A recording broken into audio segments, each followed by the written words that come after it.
عزیزان محترم، ہم اپنی توجہ کریں کہ ہمیں دنیا کہاں کھینچ رہی ہے، حقیقت کیا ہے، پھر پیچھے کیا ہو رہا ہے۔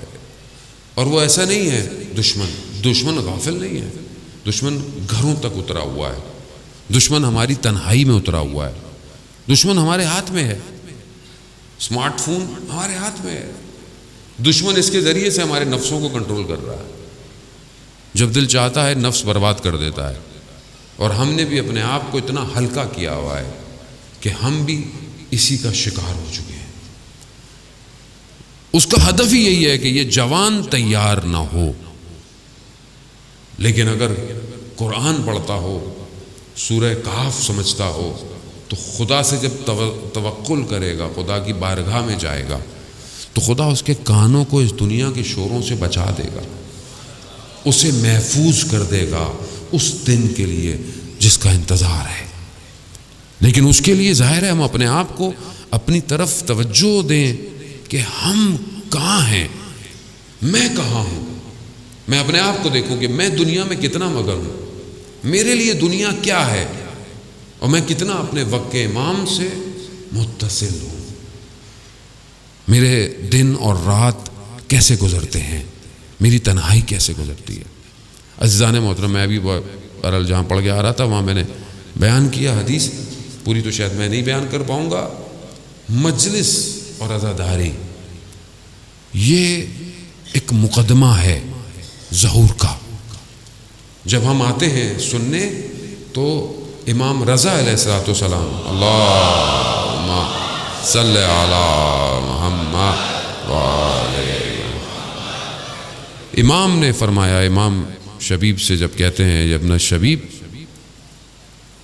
کہ پہلی چیز گریہ ہے، رونا ہے سید الشہداء پہ، یہ انسان کو پاک کرتا ہے، انسان کو اندر سے طاہر کرتا ہے، اور یہ طہارت آپ کو پھر آگے لے کے جائے گی، کیونکہ جن کے پاس ہم نے جانا ہے خدا نے نجاست کو ان سے دور کیا ہوا ہے۔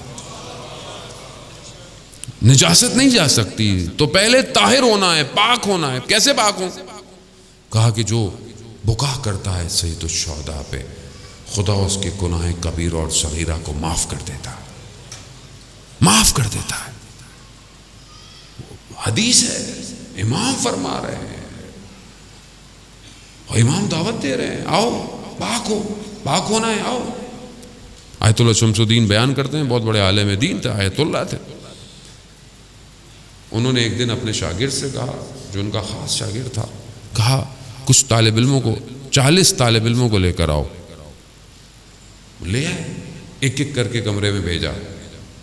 جب طالب علم باہر نکلتا تھا تو گریہ کرتا ہوا باہر نکلتا تھا۔ جب سب ایسے ہوتے انہوں نے پوچھا ماجرا کیا ہے، اندر کیا ہے؟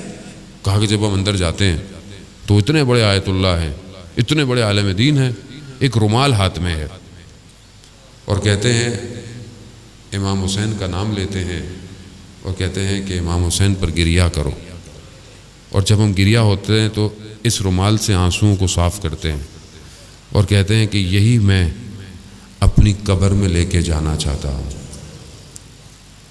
ایک گریہ، ایک آنسو۔ عزیزان محترم، خوب یہ انسان کو پاک کرتا ہے۔ یہ جب پاک ہوں گے تو آپ کیوں گناہ کریں گے باہر جا کے؟ جو آنکھ امام حسین پر روتی ہو وہ آنکھ گناہ کرے گی؟ وہ آنکھ کیسے گناہ کرے گی؟ یہ تو وہ آنکھ ہے جو قیامت والے دن سب ساری آنکھیں گریہ کر رہی ہوں گی، تو یہ آنکھ خوش ہوگی، برمسرت ہوگی۔